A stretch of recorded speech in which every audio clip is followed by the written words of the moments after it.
زموږ د پاکستان سابقه کرکټرز نه دي لکه احمد شهزاد مثال بدل زدر کما هغه دام دوه جبه دی جی سات کې یو خبره کوي او سات کې بل خبره کوي او دا خو تاسو له معلومه چې د بابر اعظم سخت خلاف دی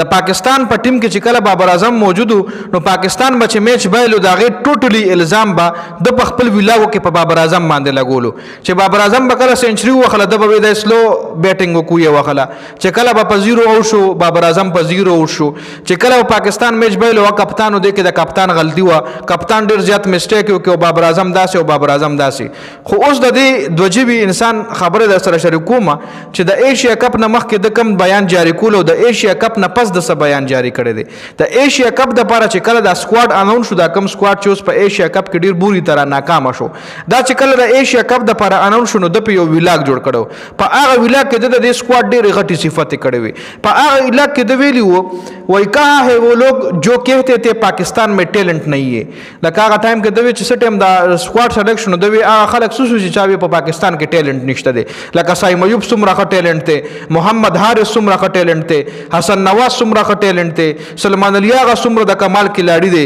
او خلک وایي چې په پاکستان کې ټیلنٹ نشته دی دا ایشیا کپ دا کم ټیمو چې د دې په سپورټ کې د ویډیو جوړه کړې و چې دا ډېر سکلفل کلاړیان دي دا ډېر ټیلنټډ کلاړیان دي دوی وموږ له ایشیا کپ ګټي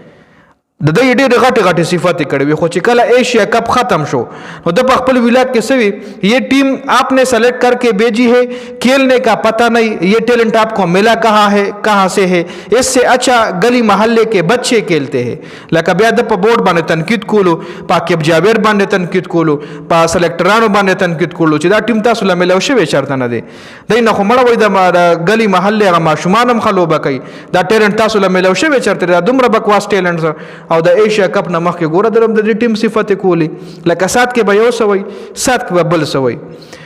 لکه د موږ د پاکستان سابقه کرکټرز چې کوم دي د سوچ او د انډیا سابقه کرکټر سوچ کې د ځمکې اسمان فرق دی تاسو به د انډیا سابقه کرکټرز د خلینا د انډیا ټیم حواله سره داسې نیگیټیو بیان و نه رہی نه به مخکې اوریدل نه به راتون کې ټایم کې ووري د انډیا سابقه کرکټرز چې کوم دی خپل ټیم سپورټ کوي که یوراج سنگھ دے که ایم ایس دھونی دے که ویرات کوہلی دے که روہت شرما دے ګوره ګراوند تراشي سره د خوځو ګراوند تراشي د خپل ټیم میچ کتلو د پاره او زموږ د پکور کې کمرو کې ناستې میچ ګوري وست ځان لکه د موبایل کې دي او ویلاګ شروع کې چې بابر اعظم خونن دومره غټه غلطي وکړو دی لا چا کپتان کړی دی لکه د بابر اعظم حواله سره ګوره د انډیا میډیا وایي چې پاکستان ته یو کلاړي ملو بابر اعظم دا غم هغه دومره بوره حال کو چې دا هغه اوټ اف فارم کړی دی